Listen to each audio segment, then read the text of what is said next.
Welcome to the Lifeboat Live. We have 4 simple rules. Number 1, we don't discuss politics, ever. Number 2, this is not a religious channel, and while you might hear people say, God bless you, or I'm going to pray for you, or I wouldn't have gotten through this without my faith, that's fine. What's not fine is to say, my God is better than your God, or here's why you're not getting into heaven. It's not going to fly. Number 3, we believe wholeheartedly if you can't control your tongue, then you can't control your life. So while on board, there's not going to be any cursing in the live chat, period. And number 4, there is no room for mean people on the lifeboat. Because we discuss very sensitive things from people's past in our group setting, we got to protect those people.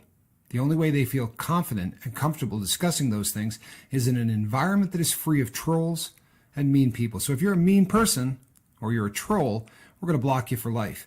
And if your account happens to be less than 24 hours old, we're probably a little suspicious right from the word go. Why? Well, because there are people in this world who enjoy being cruel solely for the sake of being cruel. It's not going to fly here. But if you're here because you're trying to get sober and live your best life, then you might find that the lifeboat is just that, a lifeboat. I'm Captain Tommy Scoville, and we will see you on deck.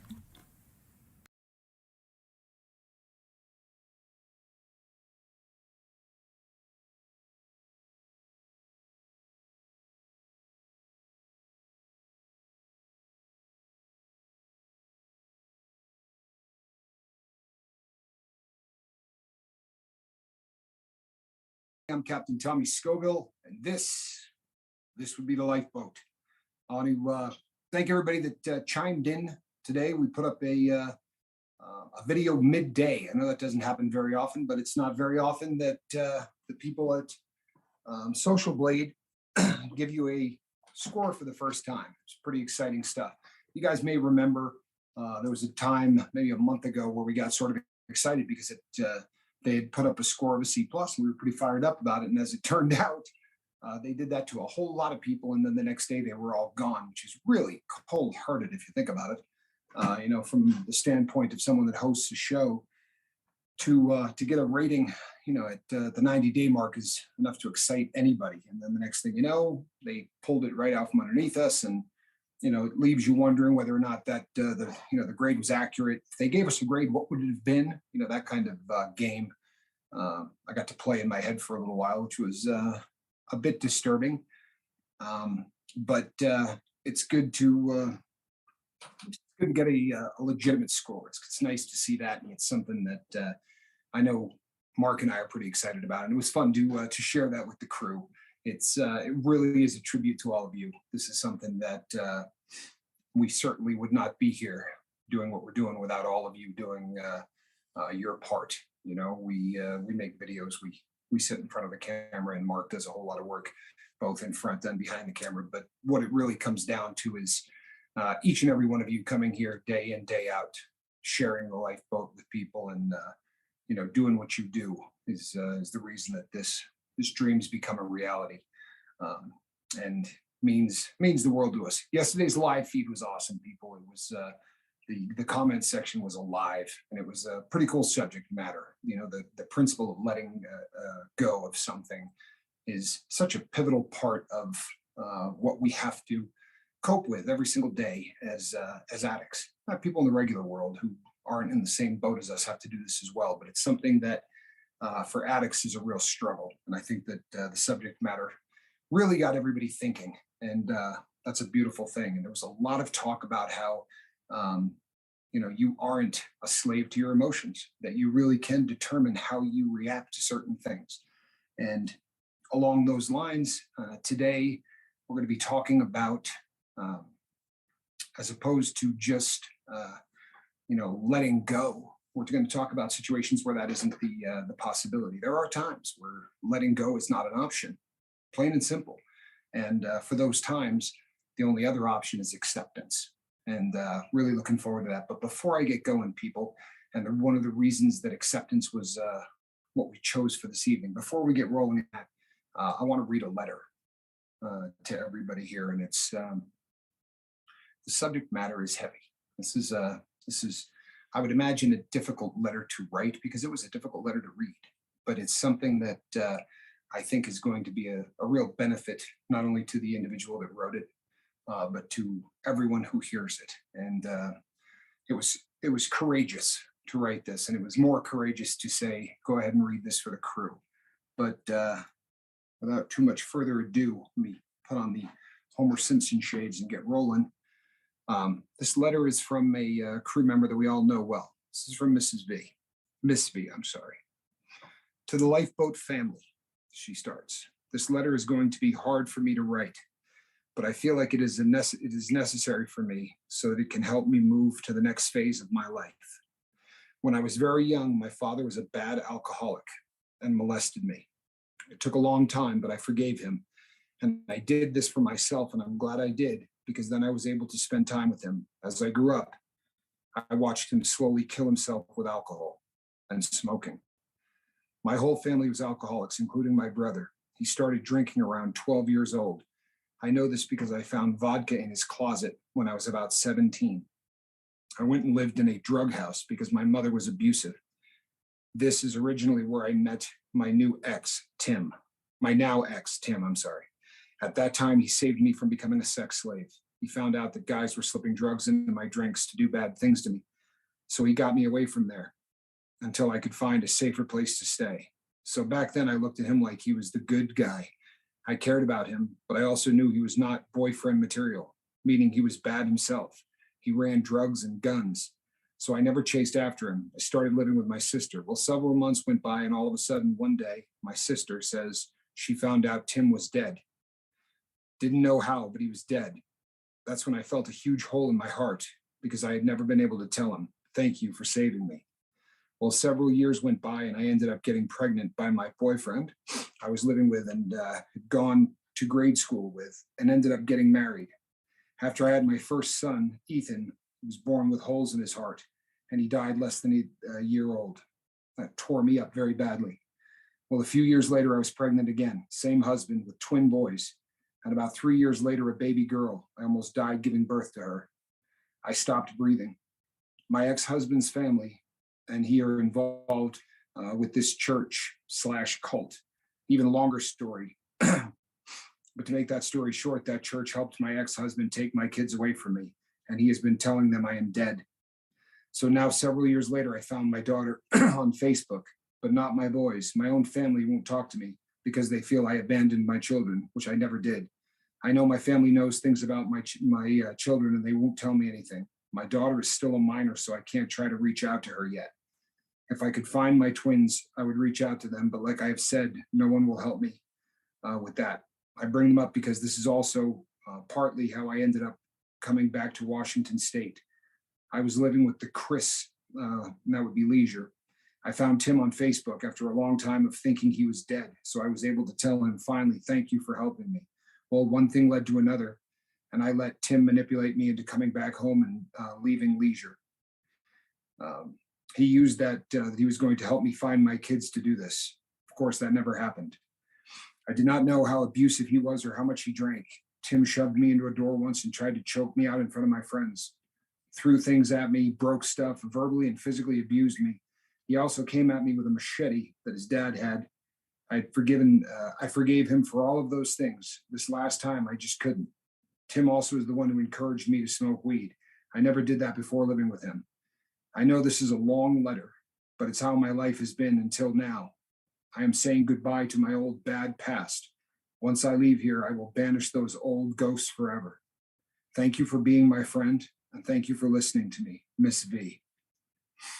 As I said, people, it's a heavy letter. You know, this is a really amazing indicator of an awful lot. One, it's an indicator of the level of trust that Miss V has found in this family here on the lifeboat. And again, that is just a tribute to all of you.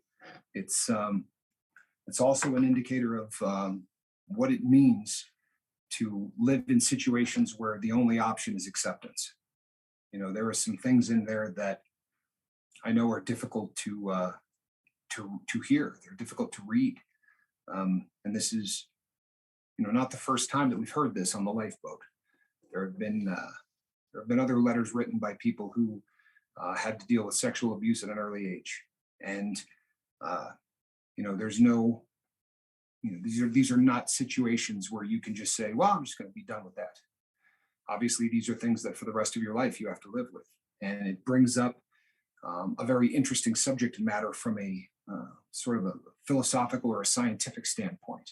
But from a human standpoint, living with these kind of traumas from your past is something that requires a different level of acceptance than most of us will ever have to comprehend. But for the people that find themselves in those positions, um, it really is a necessity in order to live. And so oftentimes, when we think about acceptance, we think about it in a cursory term that makes it almost simplistic. Um, when you go to a 12-step program and you walk in the door, they all hold hands and they start with the serenity prayer, right? And they say, God, grant me the serenity to accept the things that I cannot change, the courage to change the things that I can, and the wisdom to know the difference. Um, Serenity to accept things that I cannot change, unfortunately, sounds quite easy. But very oftentimes, when we try to accept something, we spend so much time thinking about it that um, we end up changing our life.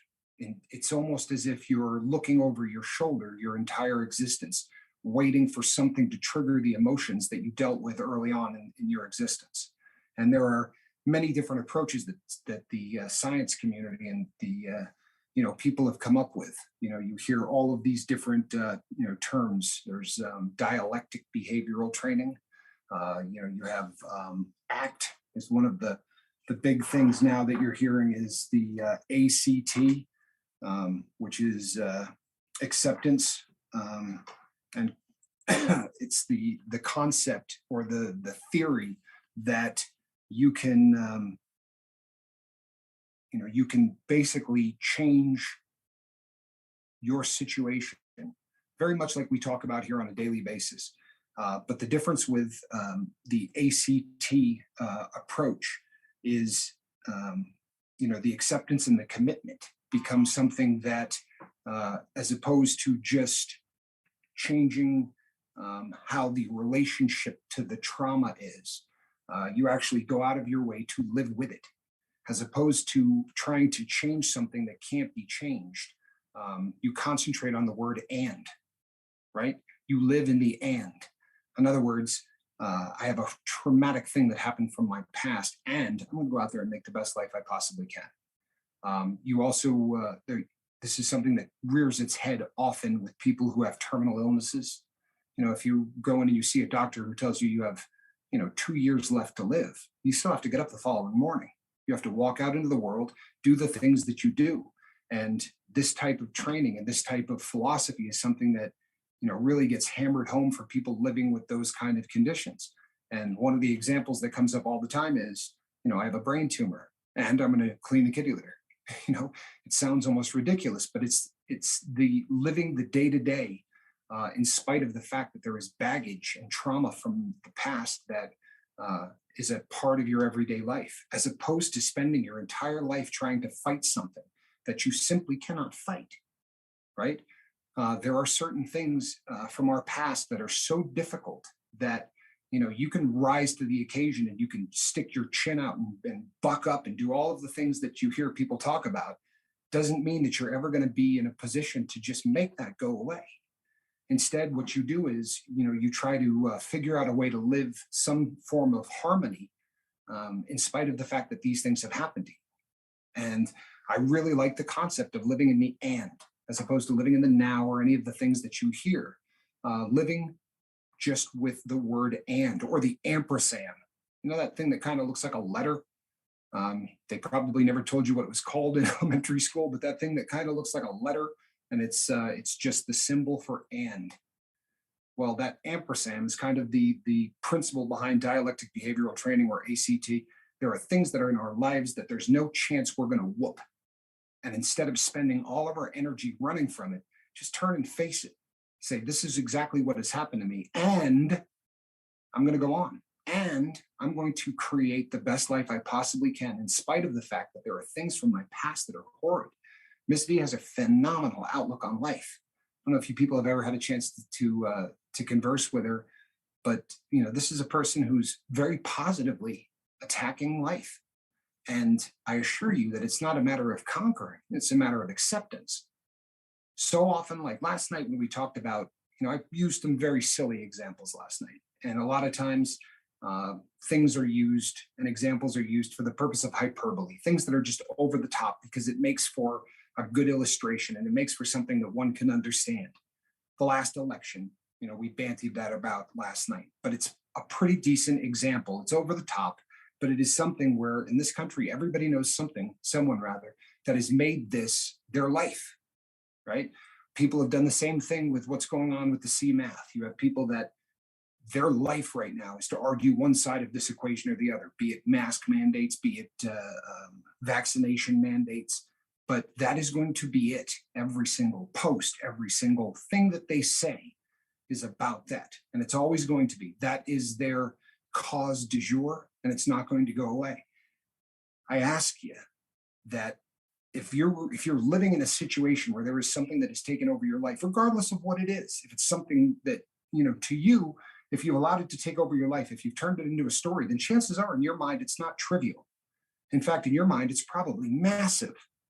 But I think, like so often in almost everything that we have to deal with in regular life or in sobriety, it's a matter of analyzing exactly where you're at. How often do we feel an emotion, and instead of looking at it factually, we look at it emotionally? We allow our emotions to create the story instead of the facts.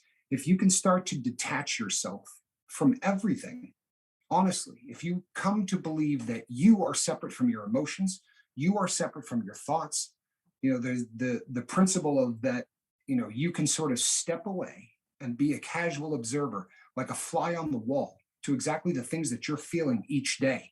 If you can work on that as a skill, then you can start to take these things and work on them in such a way that will allow you to detach at some level from things that normally get ruled by emotion. Oftentimes, if not all the time, especially with addicts, we've talked about this many times before.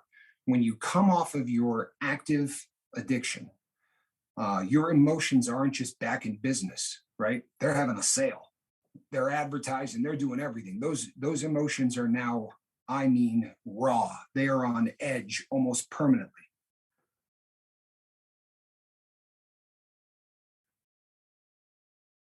Captain, I kind of agree with Niall about the smaller screen of you. It's nice to see the Christmas background, but it's better to see the captain. Who else agrees? Show me an anchor. Tell you what, people, you got plenty of room there to talk about it. Feel free to put up any opinion that you want there, and I promise you that myself and my bobble-headed partner will take that into account. We do appreciate any feedback.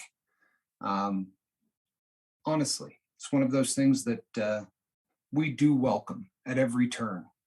The And I'm not exactly sure why I squirreled that at the exact moment that I do. However, because I squirrel, it's my defining characteristic. But again, people, if you can separate yourself from the things that are dictating your life, if you can allow factual decisions instead of emotional decisions, let's use the example that we've been rolling with, right? You've picked a political event du jour to be the story that drives your everyday existence. You step back and you analyze that and you say, how much of what I'm doing is actually making a difference? Am I changing the world? Do I have the chance to change the world? Because the real key to acceptance is understanding what has to be accepted and what has to be tossed overboard, right? Let it go. If you can't let it go, then the other option is what? The other option is acceptance. However, it does take a certain amount of wisdom to understand the difference between the two. The serenity prayer, whether you believe in God or you don't believe in a God at all, that concept of being able to be smart enough to determine what things are worth accepting and what things are worth trying to change, that will absolutely determine how the rest of your time as an addict on this planet works. And I use the term addict whether you're using or not. You understand that, right, people? The addiction doesn't go away. There are people who hate that concept. Semantics. The bottom line is you were an addict. When people say, well, I'm not an addict anymore, of course you are. You couldn't go out and have two more beers, right? And be cool with that and go home. I couldn't take two pills and then decide not to take any more the next day. I'm not wired that way. That is what makes us different. That is what makes us unique. That's what makes us all in the same boat. You understand? But detaching yourself from whatever's going on in your life and looking at it through some kind of an analytical approach to detach yourself from the emotion of it and look at it to determine whether or not this is something that you can change, get rid of, or accept. Acceptance is probably the most difficult thing for most of us as addicts to try to cope with, because we want to live in that range that we talked about yesterday. If you remember, we talked about the emotions being broken into three different groups, right? And on the bottom half of that, the parts that we don't want to live in, we had fear, guilt, shame, anger, right? And then at the top of the food chain, the places that we kind of want to hang out, we had love and joy and peace. And the other word that we had up there was reason, right? Where when you're living in that part of your emotional framework, you have the ability to reason things in the mind and do it in a logical and a way that makes sense. However, to determine exactly where you're at and why, that's the skill that everyone needs to work on. Because when you're in that phase where you're not exactly where you want to be, it's so easy for us as addicts to go, you know what, I'm angry. And then all of a sudden, when you start to evaluate why you're angry, instead of really looking at it through an analytical mind, instead of looking at it through a factual, type of a basis, okay, what factually is making me angry? Well, so-and-so did this and it makes me, and you just immediately cook right from logic into emotion. And when emotion starts to rule you, people, you're in a bad place. I hope everybody can understand this. If you allow yourself to look at whatever is going on in your life with, an emotional framework instead of a factual framework, then you're never going to get to the level of peace in your life.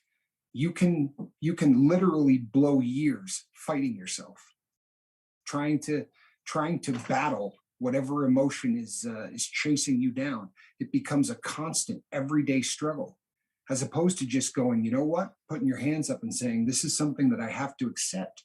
I'm not going to be able to change this and take something, so traumatic from my past and slip it into the land of love and peace and happiness. If you're going to get to love and peace and happiness, right, then that trauma is just going to have to be there. It's going to have to be I had a horrendous thing happen to me in my life and I'm going to be happy today. Not, and I'm going to find a solution to this problem and I'm going to be able to make this go away. I'm just going to have to learn to live in harmony with it. Think of injuries. There are people who live with chronic pain, and for the rest of their life, they are going to be trying to manage pain in some level, in some way, for the rest of the time on the planet. Now, you can concentrate on that pain. You can get up in the morning and think, it's the left knee, right? Nothing in the world hurts more than this knee. And if that's what you concentrate on all day long, the rest of your time on this planet is going to be that. What people have to do is learn to take that pain and still go out and do what you do. Still go out and try to shape the best life that you possibly can. It is the exact same thing with emotional pain. Now, there are times where by working through your problems, by sharing them in groups, by analyzing exactly what's happened to you, you're going to be able to figure out a way to maybe fix the problem, a way to maybe put this into a perspective that's going to enable you to live a better life.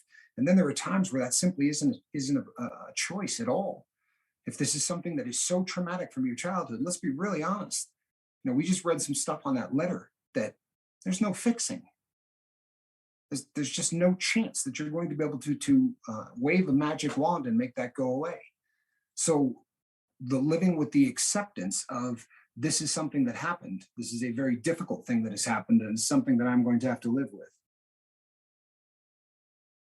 Great live feed, Tommy. I missed so many of these lately. I am the noise opera. I'm afraid to switch my main channel or I might lose connection. I just got back from dinner. Okay, that was Transparent Booster. Well, it's nice to know, Transparent Booster, that you are formerly known as the Noise Opera. And tell you what, we appreciate that you're back here. I'm very happy that you're healthy. No, Tommy, there isn't. Okay. Not exactly sure where that one was, but there is so people, what I'm trying to stress is the ability to analytically take a look at every single thing that goes on. Do you remember yesterday when we talked about exactly how you work with letting go? Because it is the same start to the process of acceptance. Always in everything that we do, the crucial and the essential is going to be to figure out exactly what is going on with your life emotionally and why. And the more proficient you get at that, the more proficient you get at identifying exactly what emotion is ruling your life at that time and why. That's going to be the answer to peace. Whether that peace is acceptance, or whether that peace is letting go, or whether that peace is attacking. However, you're going to decide to deal with the emotion. The ability to detach yourself long enough from the situation to analyze exactly where you're at. We talked yesterday about the 5 steps. And the first step was to evaluate where you are right now. Okay, I'm in pain. What's causing the pain? A breakup from 6 years ago. I walked in and caught the ex, with the neighbor. That's going to be painful. That is something that more than likely you're not going to get over, in terms of, it's like when we talked about death. You don't get over these things. You learn to live with them. That is acceptance, right? By the way, my ex did cheat on me with the neighbor. It's part of my life. That's going to be something that I deal with. This is a person I took vows with, right? There's nothing I can do about this. I can't head this off. I can't go chase this guy down. If I did and beat the hell out of him, it wouldn't change the fact that this is something that happened, right? The only option I have is acceptance. And I'll be honest with you, once I threw my hands up and I stopped fighting it, there was about a 3-year period of time, people, where there was a large chunk of virtually every single day that I spent concentrating on that fact. And then what you do is, because we are a highly reasoned animal, you start to ask questions like, why? Why did she do this? What did I do wrong to cause this to happen? And you can chase your tail for the rest of your life asking these questions that truthfully are pointless. When I was able to let this go, people, is when I started to look at it instead of through an emotional framework, instead of allowing my emotions to ask the questions, because that's what's happening at that point, right? Why did this woman hurt me? Well, that's not a very logical question. It's ruled by emotion. What did I do wrong? All of a sudden, look, how you frame that. If you start asking yourself, what did I do wrong in order to do anything? You're done. You've just put the blame on yourself. Even if you're doing it from a philosophical framework, when you say, what did I do wrong? You already answered the question. You did something wrong. People, I didn't do anything wrong. I didn't. She did. No control over that. So when I started to look at it through an analytical mind, yeah, I'll tell you what, the life I was living at the time, I don't tell you how anyone in the world would have wanted to stay married. Nevertheless, this is something that I don't have any control over, right? Grant me the serenity to accept the things that I cannot change. I promise you, there's no changing that. There's no going back and fixing it. If you can sit down and analyze exactly where you're at right now and what is causing the problem, can you go back and fix it? Well, then if you can't, what's your option? Your option is acceptance. And if you can detach yourself, if you can realize that you are not your emotions, it's right. The second step that we talked about was to sit and do nothing. This is sort of like the meditation period, where you're really going to clean the palate and you're going to let everything sort of just flow out, and you're going to start analyzing. Except instead of getting through the part of this where we ask ourselves, is it okay to let this go? You're going to ask the same question. Can I accept this? By asking that philosophically, you do realize what you're doing, right? You're getting rid of the emotional part of the exchange. You're now trying to get your brain to work in an analytical fashion. Can I? Right? Can I do this? Is this something that I can allow myself to accept? And when you realize that you are not your emotions, you have already won the battle. Now, doesn't mean that life's going to be perfect. And it doesn't mean that it's going to be, you're going to flip the switch and for the rest of your life, you've accepted this. I'm not going to lie to you, people. I've told the story before. When I drive down the street and I see the wrong Mercedes Benz, my head is back to exactly where it was. My wife and I drove an AMG, my ex-wife and I. When I come across one of those in traffic, I'm there. No different than a trigger. And each time that happens, you know what I got to do, right? I got to go right back to the exact same thing. I got to say, all right, what am I feeling? Okay, I need about 5 or 10 minutes just to chill out. realize exactly what's going on in my life and go through the exact same processes. And if it sounds like mumbo jumbo, people, it's not. It really isn't. This is owner's manual kind of stuff for the human mind. And if this was something that Captain Tommy Scoville came up with, you might want to run like hell. But it's not.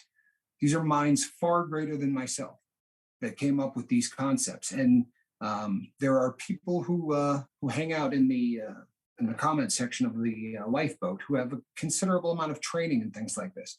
And I'm sure they're very familiar with dialectic behavioral training, and I'm sure they're very familiar with ACT, ACT, therapy or training. All of these things are basically working on the same principle. And that principle is just what Truth said yesterday, that you do get to a point in your life where you realize that you choose exactly how you're going to allow these things to affect you. Your emotions are a choice. They really are.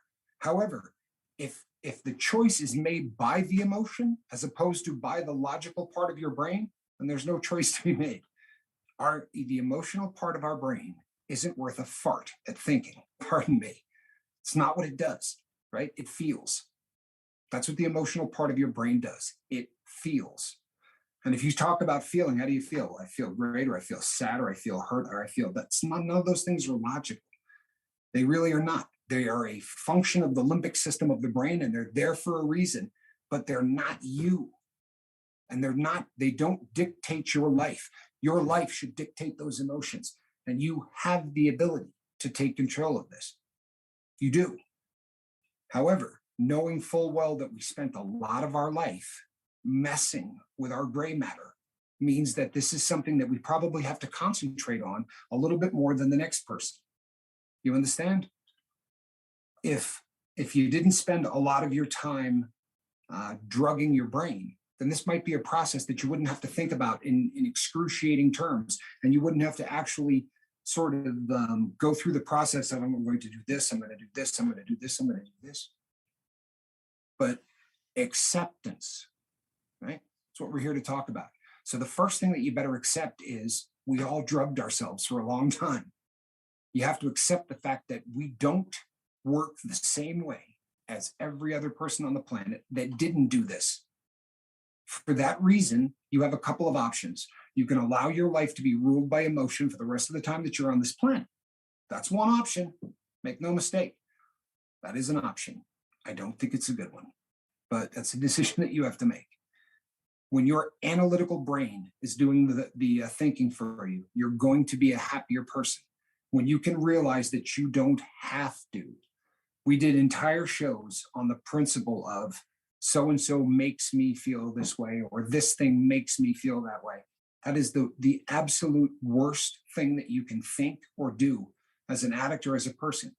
So-and-so makes me angry. No, they don't. So-and-so cheated on you with the neighbor. You make yourself really angry every time you sit and concentrate and think about that. You make yourself really sad every time you ask yourself, what is it that I did to cause this to happen? You make yourself, that's it. It's a choice. And the day that you can step away from all of that and say, you know what, I'm done. I'm not doing this anymore. I'm not going to give in to my emotions. I'm going to look at everything that I do through the lens of logic. When that starts to happen, you are going to be a happier individual. And you're going to have an easier time coping with the things that life throws at you, because it's not just the stuff from your past. These things from your past dictate how you work with every single situation that comes down the pike after the fact. That's why these things are important. Learning this skill so that you don't allow the scarring and the emotional baggage from your past to dictate your present. You do not have to live a life that is unhappy because of the things that you've done in the past. That is a choice. Truth says, the thoughts are there, but I now choose to say no. I know that my life isn't going to be the result of self-fulfilling negative thoughts and emotions. Truth, I'll tell you what, man, I love your comments. I mean it. The last couple of days, Truth, it's been so much fun reading the things that you're writing, because it sort of encapsulates everything here that we're talking about. People, when you come to the conclusion, when you come to the final, end of the thought process of, I don't have to live this way. I don't have to allow the even the past things that I've done. Forget just trauma, but how about the stuff that we created for ourselves? There are things that you have to deal with each and every day. Today, I started my counseling with a new counselor. I think I remember telling the lifeboat crew about this. About once every month and a half, they decide to change whoever's running the counseling to the federal probation department, and I have to go meet a new person. And when I do, I have to go through the entire history of all of the things that I've done wrong again, and to sit in a room with someone today and try to explain to them why I robbed banks. It always brings up things from my past. Ben D says, "Hey all, I'm glad to catch a live show." Well, we're glad you're here, Ben. We really are. It's awesome when we see somebody in the comment section that we haven't seen here before. That's awesome. It really is. Welcome to the lifeboat. Excellent. Really good to have you here. But again, people, I had to go through all of this. This is the third or fourth time that I have done this just since coming back to Reno, and I did it about 4 or 5 times when I was in California. And every single time I have to start from scratch. And I mean from scratch. I get the questions, how old were you the first time you started to do drugs? And you have to go back to the mistakes that you've made and relive each and every one of them. And you can't just say, you know what, this line of questioning makes me really uncomfortable. If it's all the same with you, I would just assume skip this and maybe we could just get on to where I'm at now. It's not the case. And this time it was it was actually fun because this person seemed to have a lot more on the ball than a lot of the people that have been that have interviewed me in the past. And this psychologist seemed to get it a little bit more than the next. So at one point I did really say, she said, "How do you do with with your past? Is it something that you wrestle with?" I said, "Not until I get in here and talk to you guys." Honestly, like this is the acceptance of what I've done in the past. I own my past, and I even talk about it on the show. But it's when I come here and I have to sit down with somebody who then asks me to justify things that can't be justified, right? Someone who asks me to explain things that honestly can't be explained, And fortunately, again, this was a thinker because I said, "Who in their right mind walks into a bank and says, 'I want you to give me all of the money'?" And she said, "Nobody." I said, "Bingo. But you're asking me to explain what was going on in my life when quite obviously I was not in my right mind." And it was funny because at that point in the conversation, everything changed. And we started to talk about today, and we started to talk about the lifeboat, and we started to talk about what I'm doing with my life currently, as opposed to reliving 3 decades of being a jackwagon, right? 3 decades of being someone that didn't care about anybody other than myself. These days, I assure you, I spend a decent amount of time thinking about the welfare of other people, especially other people who suffer from the same afflictions, and we are blessed. I talk about it all the time, but you cross the line, Capt. You are a criminal. Most of us are not. So your struggles with the probation office So your struggles with the probation office are of your own making. Absolutely no two ways about it. Everything that I struggle with are because of the actions that I did. And I'm not bringing this up, Niall, for the purpose of sympathy or for the purpose of explaining that each and every person here has dealt with a probation officer or has had to deal with anything. What the point of that illustration was to say that there are things that bring up, things from your past and then make you reflect. This is a over-the-top, hyperbolic example of that because as opposed to it being a trigger or anything else, it is literally somebody that asks me to talk about my criminal past.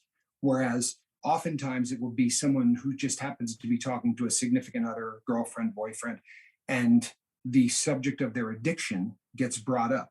Since I was in a counseling session with someone whose job it is to talk to me about drug addiction, it's obvious that this is a large part of my past and I have to relive that. So what I was talking about, but it's neither here nor there. It is what it is. Okay, people. So I was thinking the same thing. Why should you have to relive what you did? Maybe learn from it. CT555, it's more of a thing that they want a history of your drug use. Anytime you go and talk to a counselor, especially one that is ordered for you from the state or from the federal government, they want a history of what your drug use was. So walk me through when you started, blah, blah, blah, blah, blah. And you sort of go all the way from I smoked a little pot at 13 to, where you ended up when you sought treatment or ordered to treatment or whatever the case may be. And one of the questions that they're going to ask you is, were there any adverse things that happened because of your drug use? Well, it's kind of hard to avoid, the whole I was incarcerated, that sort of comes up in that.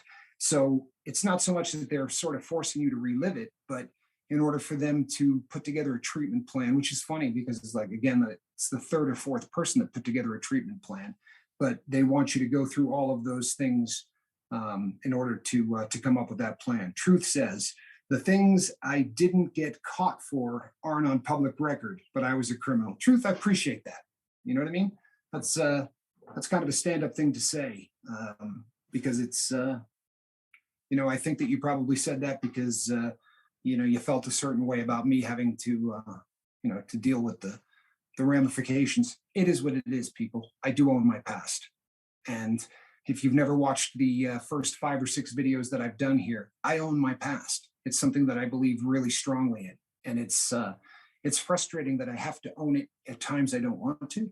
And it seems like maybe they could take decent notes so that I don't have to do this a month and a half from now when they fire another counselor or the federal government finds someone that'll do it for $15 cheaper a session, because that's usually how it works out. Is the good old US of A is always looking for the lowest bid, especially when it comes to things like the mental health of people.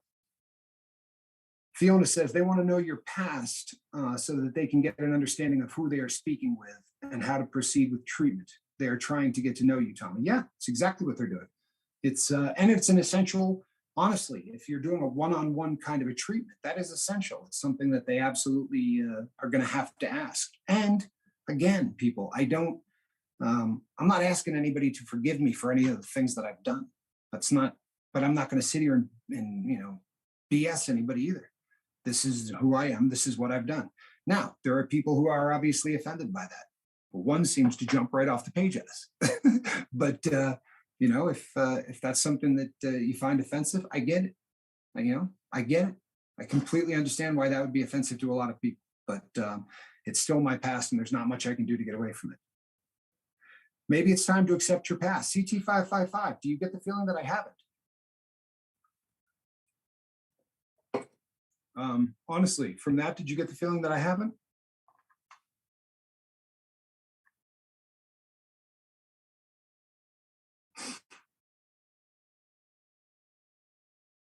Forgive me for being dubious. My first sponsor was in jail for armed robbery. Got out, got sober, and abused young men he met at AA meetings. Well, that's reprehensible, Niall. That truthfully is reprehensible. Well, my robberies were not armed. I never used a weapon or carried a gun. And I can assure you I haven't molested anybody in any AA meetings. But yeah, that's awful. Yeah, I hate to hear that. It really is just sort of awful. Yeah, I'm just going to jump in. I'm going to jump in here. Yeah, you're nothing like that. So let's just say it what it is. And Miss V, thank you for sharing that letter. That was very, very brave of you. Nothing about that was typical. No matter what was being said, you're not typical. That is a very brave, and for that to be said while that letter was being read was over the line. And I'm just going to say it. It just was. It's completely rude and uncalled for. So I'll just say it like that, and if you want me to shut up the rest of the show, I will. But it shouldn't have happened. No, I'll be honest with you, people, because I was reading a letter, I couldn't scroll, so I'm not exactly sure what that was in reference to, but I do trust my partner emphatically. So that makes, yeah. And if anything was said, Miss V, you know exactly how I stand. That was one of the most courageous letters that anyone's ever written. And it was an insight into parts of your life that I think it says a great deal about who you are, that you were able to do to share that. And I hope that it was cathartic. I hope that that getting that out and doing it the way you did provides a little bit of healing, a little bit of closure, because most certainly you deserve that, and I'm proud as hell of you. You truthfully are the captain of your own destiny. You're a freaking hero for even sharing that kind of stuff. That's just question. It's so freaking brave. It's ridiculous. No question. I couldn't imagine going through what you went through. That's just, it's horrible. And we pride ourselves on providing people a safe place. And that definitely, I'm sorry you had to see that. I really am. I'm apologizing for that. It was just, yeah. Well, I will, and I can assure you, Ms. B, that I'm going to double back and I'm going to take a look at that, because I'd be curious to know who, trust me, I will look into that. Truth says, Miss V is a great person and in my prayers. Miss V, you are a strong human being, and I know current things are stressful. I fully believe you will make it through it. You will. There's no doubt in my mind that you will. And I want you to know and make no mistake that we're going to be here for you in any way that that you need us, as much or as little as you want any kind of assistance. Trust and believe that we're going to be here for you. You know my email. Beat the heck out of it. You know what I mean? Reach out anytime you want. You've been great that way already. I'll be honest. After I read that letter and I shot an email back and said, "You weren't, were you wanting to share this?" And she said, "Yeah, absolutely. I was." And one of the things that she said was that she thinks it's important that the crew, hear this so that they understand exactly her situation, and that she really wanted to believe that this could help people. And yeah, my God, how cool is that? Tommy told me he was going to read the letter, but he, when he tells me that, he doesn't read it to me. I hear it with you guys for the first time. And I tell you, it was powerful. It really was. Yeah. Yeah, I get it, CT555, but yeah. There's a time and a place to say certain things. And that was not the time or the place. Just saying. Hey, Jimmy Pickles, great to see you. I haven't seen Jimmy Pickles in here in a while. Awesome. Good to see you, my friend. I only put in main things, Leisure. Miss V, you put in plenty. Yes. You put in plenty. There's no doubt whatsoever that Tommy, even though me and V have a past, we at least stayed friends, which hasn't always been fun. I'll tell you something. It's amazing to watch the two of you, because both of you speak so highly of the other. You weren't here, Leisure, while you were off fighting your affliction. Miss V said some really beautiful things about you, and likewise, you've always said amazing things about her. And I think that's a testament to the both of you. I've talked about this in numerous shows in the past, that it takes a certain kind of a person to be able to maintain those kind of friendships after the fact. And boy, you guys have, and that is just awesome. Good to see you, Jimmy. Love seeing you here, man. Yep. Truth 760 says he agrees with the lifeboat. You are very brave. No question. I don't think anybody here disagrees with that. Yep. And Ms. V, and I've said this before on other live feeds, and everybody hear this, because it's, I remember when I did the very first video that I did, and I talked about my past and sort of spilled out everything. And this was news, right? Nobody knew any of this at the time. So it was kind of a big deal.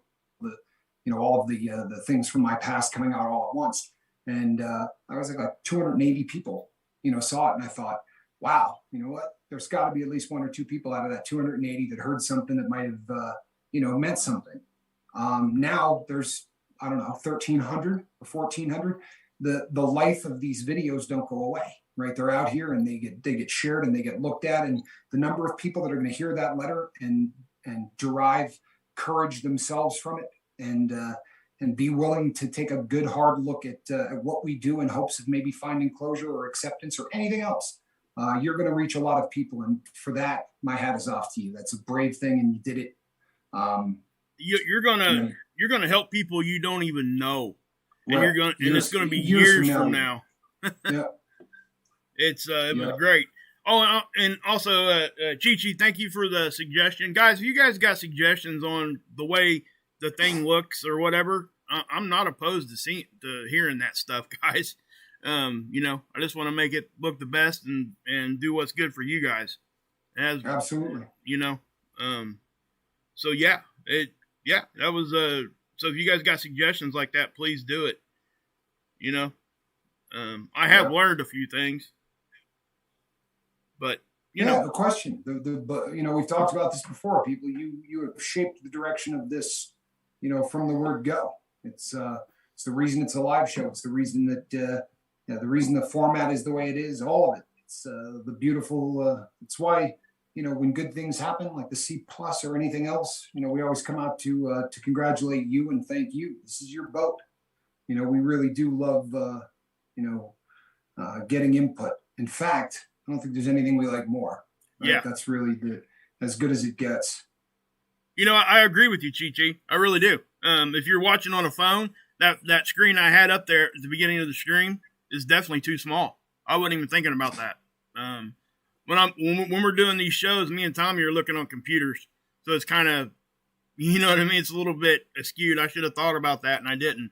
So that's the kind of stuff that, you know, if you guys see that stuff and it's bothering you or distracting from the show, please tell me. I don't want that to be the case. You're not going to hurt my feelings. I won't get my feelings hurt at all. Speaking of hurt feelings, CT555 says, I think what you have to say, Tommy, can be heard at any AA or NA meeting. Sorry, but that's how I feel. I don't dispute that for any second, CT555. I don't see that be a whole lot of difference. I really don't. The difference might be that there's nobody here on the lifeboat that's forced to come here from the government. The other benefit is that there are people who feel a little bit more empowered when there aren't people staring at them. So we have found that in this format, there are people who are more willing to share in the comment section than they might be in a meeting where, you know, public speaking alone is the number one fear of most people on this planet. And one of the reasons that we wanted to go this route was it keeps people from having to wrestle with that if they want to share. But I don't remember ever saying that. I promise you, what you hear here will be 5 times better than anything you hear at an NA or an AA. Well, I think it's what we've done is we've taken a negative part of the internet, which is no accountability, and we flipped the script on it and made it a positive thing because it allows people to say what they think without fear of having to, you know, stare somebody face to face. So it's kind of the reverse there. And but no hard feelings on that, and I don't disagree. You know, for the record, I really don't. You know, although we try to avoid the a lot of times, in my experience, a lot of times in AA and NA, the guest speaker spends a period of time doing the horror stories where they get up and talk about, you know, how drunk they got and, you know, what they did, and there's usually about, you know, 15 to 20 minutes of each of the, you know, the 1 hour sessions are spent people talking about, you know, their rock bottom and how drunk they were or how high they were. And I kind of try to avoid that, you know, but no, I don't think there's any difference, bro. I don't. And, you know, if you don't dig it, you know, I get that too. It's completely a choice. You know what I mean? But hopefully you're at least getting something out of it, CT555. If not, you know, I'm sorry. Truth says, this is a different in the way that the anonymity is much more comfortable. I don't have to wonder if who I am sharing with one day to be a coworker, a boss, etc. Yeah, it's interesting, Truth. That's another one that, because of the fact that we're all coming in from different parts of the world, there really is sort of an anonymity, especially since, you know, the picture you choose to put up for your avatar could be a dog, right, or anything else. It's I think the biggest difference is that the fact is it's a choice how much and what you share. That we're not forcing nothing on you. If you go to an NA or an AA meeting, I mean, what they do, first thing they do is tell you to say your name and how long you've been sober. Right. You know, that immediately draws the attention straight to you. And for me, you know, up until I was an adult, I hated being in front of people. But you know, people are more comfortable doing certain things. You know, that's why the goodbye letters work so well. Right. Those are people's emotions on the paper. That's what that is. We've talked about that past couple streams. Sure. It also gives people an opportunity to do it in their living room or do it from their car or do it from wherever. And for a lot of people, I think that that tends to make it, more comfortable. But yeah, I don't remember comparing, what I do to the average speaker at an A or an AA meeting. Didn't hurt my feelings though, bro. I can't disagree.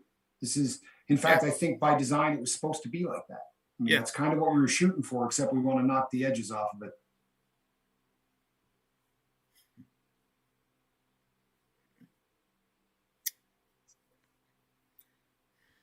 May I advise that for a life or death channel needs a life or death presentation. Lose the festive trees. For most addicts, Christmas is hell. It's since we're just doing that and we're knocking the edges off of it. Here's the deal, Niall. You've got a PhD. You like to mention that, but you also like to mention when you spoke to me outside of this format that you dig the whole adversarial thing. You thrive on it. You like people seeing you take an adversarial role to whatever it is that's being said. And you said you'd basically fight to the death of that, and you don't care who you piss off in the process. I think that was a quote. And that falls under the mean people rule if you really want to know the truth. And I think we've given a little leeway. But when it gets to the point that it's just negativity and it starts to just take away from whatever it is that we're trying to do here, then we got to start questioning whether or not this is a great fit for you, Niall. Seriously, with all due respect, it just sort of makes me wonder if it's a great fit. And maybe it's not. But you know what? You can lose the respect thing there because there was none shown to Miss V earlier at all. Oh, that was him. Well, oh yeah. So it is what it is at this point. I thought whether or not to even just get rid of that, but we try to be as open as we can. And and prior to that, talking about the Christmas thing, like you said, if we're just going to say it and do it, well, here it is. When you preface something by saying, "Have you learned nothing?" talking to me, that's not a good way to get me to change anything. I can promise you that.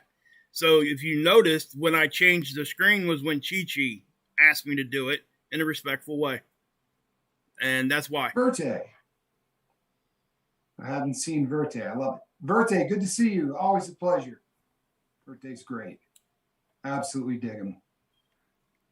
Chi-Chi says, okay, guys, we have people agreeing. Yeah. Just came over to say hi and smash the button. Verte, love it when you do. Every time you stop by, it's always fun. Verte, my brother. People, if you haven't ever gone over and checked out that channel, it's fascinating. You may want to check out Verte's channel because it really is fascinating stuff. He's a very, very interesting cat. Really sort of dig what he does. But always a pleasure, man. Seventh Son says, show him the door, or better show him the plank. And I just got 3 messages via phone that I don't think I can read on the air, but seem to be in a dead agreement. And if you just sent me the message and you did, it's always a pleasure hearing from you. So, yeah absolutely, Oculi. Oculi, we love everybody, brother. We love everybody. We really do. It's we just want to make sure that Miss V, you know something? We got your back, Miss V. Really appreciate you. And I think that more than anything else, I really wanted to hammer home, if I didn't say it enough tonight, and I don't know that I can say it enough tonight. I really appreciate you writing that letter and what it meant. That's right, Oculi. Don't hate the person, hate the hate. I agree with you. Exactly. But Miss V, it was beautiful stuff. It was, really, and that's what the focus. An amazing amount of courage and the focus is that. Please don't hesitate to reach out as you sort of as you're going through this and going through the holiday season. For some people, the holiday season is hell. Personally, for me, it's not. I mean, it was at the time in my life. These days, I don't know, man. I find sort of a peace and solace in it that I haven't. You know what, Miss V, I'm probably going to do it 5 more times. I really am. It's there's something about reading it, people. You know what I mean? It might be one thing to hear it, but when I got it the first time, I was going to read it yesterday, but the genius that I am, I didn't have my glasses, so it got put off until tonight when when I finally had shades. But it's saying something. Yep, we love you, Miss V. We love everybody, and that's why we do what we do. Okay, and that's why we come to people's defense when it has to happen like that. Again, we don't hate the hate. I mean, we hate the hate, not the hater. But we also promise a safe environment. And if it's not that way, then something has to be done. So just saying. Well, and you know what? I think Oculi just had a pretty good comment. I kind of dig it. Oculi said, no walking the plank. Just coach them up to start, warn, then the boot. Yeah, and, I'm not. Yeah, I believe that's just what just happened. But you know what, Oculi? That was concise and well said. I thank you. Yep. That was. I really think that was beautiful. And I apologize for taking the focus off of what it needed to be. We usually do a good job at that, but we're human, and when one of the crew people are that way, we do get a little defensive, I guess. I don't know. No, it's legit. And Oculi again with a winner says he wanted to chime in that Cindy Lamb is doing well. You know what, Cindy, you are doing well. If you missed the comment that brought that on, people, Cindy said that she wrestles with social anxiety, and even in this, sort of the format that we have here, which obviously, I mean, like when we were talking about 12-step programs, it would be hell for Cindy in a 12-step program. It's not something that she would be comfortable in a room, but even in this format, she finds it a little difficult and said from time to time it sort of gets the knees knocking. But I think you're doing amazing. And the fact that you're back here and doing what you're doing, we're proud of you. Yeah. We really are proud of you. So I know I am. I'm proud of all you guys. I really, really am. Anybody that is, never quitting, guys. I mean, honestly, that's what we're all doing. And that's why we're a family. And, and when, again, we act like a family. This is a great, great example of that. I think, you know what I mean? It just is. That's all. Good, Cindy. A little bit of blushing is good. It's never a bad thing. Ask Fiona. She goes out of her way to try to make me blush on this live feed as often as possible. So a little old blushing never hurt anybody. Pamela Swan says, thank you, Captain Wages, and my fellow crew members. To the fellow crew members, each and every one of you, it means the world to me that you people have done what you've done for the boat here. And this is a good live feed tonight. Honestly, it is. The growing pains and everything else involved in it. Excellent. I think the last comment that we just saw from Niall said, okay. So hopefully that's either way, that okay, regardless of what direction that okay went in, I think that's great. And we look forward to seeing each and every one of you back here on tomorrow night's live feed. And I do mean each and every one of you. We are a family. So hopefully we will see all of you back. If we don't, we understand. We wish you the best of luck wherever you do choose to go, if it's an AA meeting or if it's just somewhere other than here. Tomorrow morning at 8 o'clock, there's going to be a video going up. And we hope you'll come and check it out. I don't know, maybe even YouTube will tell you about it. But between now and then, one assignment only. We want you to go out there and we want you to try to save somebody, because it is what we do. To Miss V, to Cindy Lamb, and to everyone else fighting the good fight in spite of, God bless you. I am Captain Tommy Scoble, and on the other side of the glass, Mark Wages. All righty, people. You have a good evening.